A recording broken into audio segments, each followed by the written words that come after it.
Hi, what's up mga B? For today's video, meron na naman nga pala tayong bagong betta fish and bagong lahat. Don't forget to share, like, and follow me. Pero hindi naman kayo na grade 2. Napadaan nga pala ako nung nakaraan sa may Villamor and napansin ko nga pala may nagtitinda ng betta fish dito. Sinilip ko nga pala isa-isa and sad to see most of them nanghihina na kasi lately mga B naging fan ako ng betta fish gawa ng ewan ko na addict lang talaga ako kakanood. Kaya ayun mga B, napabili na naman ng person para at least naman kahit dalawang betta fish man lang mabago natin yung buhay nila.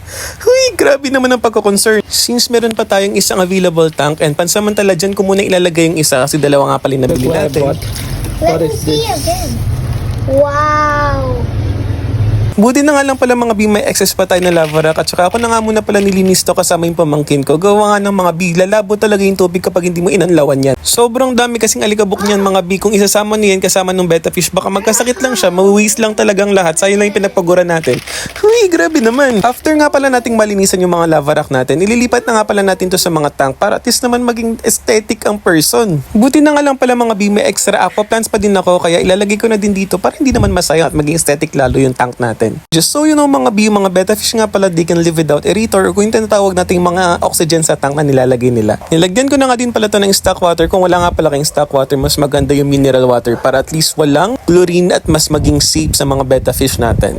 At syempre, ang pinaka-importante yung Betta Kit Cure, Talisa Extract, and Rock Salt. Isa yan sa mga magpuprotect sa betta fish natin mga B. Show the fishes. We have here. We have here. There you go. Actually, kailangan talagang i-acclimate ng at least 5 to 10 minutes para at least hindi mabigla yung betta fish natin at makapag-adjust na siya doon sa bagong water tank niya.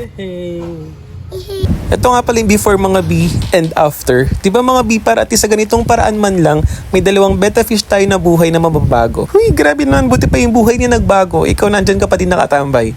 Huy, di ka mananak. Sabi ko isa, dalawa, tatlo, naging apat. Grabe naman kasi ang pagka-addict. At yun ang mga B, dito ko na nga muna pala tatapos yung ating vlog.